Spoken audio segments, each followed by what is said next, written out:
तो जय श्री कृष्णा दोस्तों, राधे राधे, नमस्कार। आप सभी को प्यार भरा नमस्कार। मेरा नाम अर्पित और आपका learn with Arpit YouTube channel पे तहे दिल से स्वागत है। तो आज की वीडियो में हम सी लैंग्वेज का बहुत ही इंपॉर्टेंट टॉपिक समझने वाले हैं, जो कि life cycle of C program. बहुत सारे स्टूडेंट्स सी लैंग्वेज लिखना सीख जाते हैं, लेकिन ये नहीं जानते कि कोड लिखने के बाद एक्चुअली होता क्या है, कंपाइलर क्या करता है, ऑब्जेक्ट फाइल क्या होती है, और महत्वपूर्ण बात, प्रोग्राम हमारा सीपीयू तक पहुंचता कैसे है। तो चलो वीडियो को शुरुआत करते हैं। तो आज की वीडियो में हम देखने वाले हैं life cycle of C program, जिसमें सोर्स कोड, ऑब्जेक्ट कोड और मशीन कोड। तो सबसे पहले जान लेते हैं कि लाइफ साइकिल सी प्रोग्राम की क्या है। सी लैंग्वेज एक हाई लेवल प्रोग्रामिंग लैंग्वेज है जो हम ह्यूमन के लिए रीडेबल होती है, लेकिन कंप्यूटर के लिए डायरेक्टली समझ नहीं आती। इसीलिए जब हम सी का प्रोग्राम लिखते हैं तो उस प्रोग्राम को एग्जीक्यूशन के लिए मल्टीपल स्टेप्स से गुजरना पड़ता है। तब उसके स्टेप्स आगे दिए हैं, इन्हीं स्टेप्स को हम कहते हैं life cycle of C program. तो देखो, फिर जैसे प्रोग्राम के सोर्स कोड, उसके बाद है ऑब्जेक्ट कोड और उसके बाद है मशीन कोड। तो चलिए हम वीडियो को शुरू करते हैं सोर्स कोड से। सबसे पहले जान लेते हैं सोर्स कोड क्या होता है। उसका पहला स्टेप है सोर्स कोड।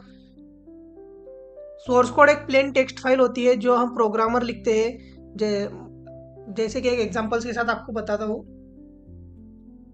मान लो ये यहाँ पे हम प्रोग्राम लिखते हैं, एक प्रोग्राम लिखते हैं, सादा सिंपल प्रोग्राम लिखते हैं, हैश इंक्लूड। ये पूरा आगे देखने वाले हैं, लेकिन अब तब तक के लिए आप समझ लो, देख लो।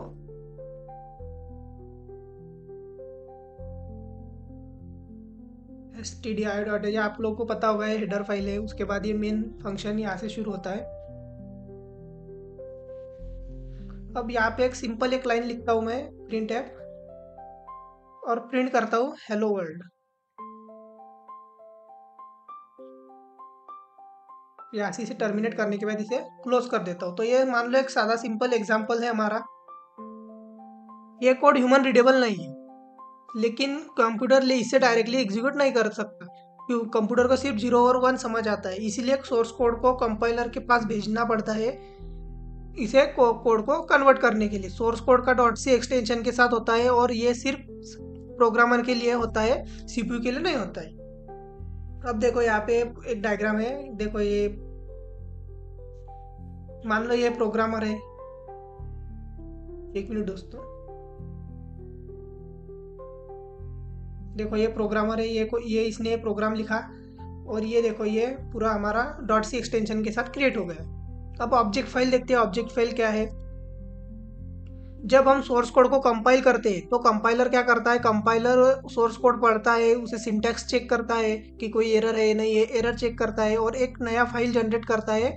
इस फाइल को कहते हैं ऑब्जेक्ट कोड या ऑब्जेक्ट फाइल, और ये ऑब्जेक्ट फाइल .obj नाम से क्रिएट होती है। ऑब्जेक्ट फाइल क्या होता है? Object code machine level instruction होती है, लेकिन अभी भी डायरेक्टली एग्जीक्यूटेबल नहीं होती। मतलब जो ऑब्जेक्ट कोड है, जो ऑब्जेक्ट फाइल है, वो अभी भी इतना करने के बाद भी अभी एग्जीक्यूटेबल नहीं है।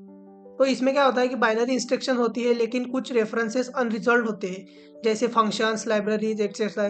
इसलिए ऑब्जेक्ट फाइल इनकम्प्लीट होती है। अब इसका अगला कोड क्या है? मशीन। अब मतलब जो हमारा लाइफ साइकिल का अगला स्टेप है मशीन कोड। तो लेकिन तब तक देखते हैं कि ऑब्जेक्ट कोड क्या करता है। ऑब्जेक्ट कोड देखो यहाँ पे हमारा जो ह्यूमन रीडेबल कोड होता है उसे बाइनरी में कन्वर्ट करता है। अब है हमारा मशीन कोड। मशीन कोड क्या करता है? अब लास्ट स्टेप है इसका मशीन कोड। जब सारे object files, libraries, external reference इनको लिंकर के साथ जोड़ देता है, तो एक फाइनल एग्जीक्यूटेबल फाइल क्रिएट होती है, और ये इसका एक्सटेंशन रहता है .exe। मशीन कोड क्या करता है? प्योर बाइनरी फॉर्म में होता है, सीपीयू डायरेक्टली एग्जीक्यूट करता है, और ये फाइनल आउटपुट होता है। मतलब जो हमारा मशीन कोड, ये फाइनल आउटपुट रहता है हमारे प्रोग्राम का। ये इसी स्टेज पे प्रोग्राम रैम में लोड होता है, सीपीयू एग्जीक्यूट करता है, आउटपुट स्क्रीन पे प्रिंट होता है। सिंपल एग्जांपल्स के साथ देखें। तुम्हें लिखना है हेलो वर्ल्ड, कंपाइलर ने ट्रांसलेट किया, लिंकर ने कनेक्ट किया, सीपीयू ने एग्जीक्यूट किया, और स्क्रीन पे टेक्स्ट आ गया। तो ये पूरा हमारा लाइफ साइकिल इसी पे डिपेंड रहता है। अब देखो ये हमारा ह्यूमन जो एग्जीक्यूटिव कोड है वो इसे कंप्यूटर के साथ प्रिंट करता है।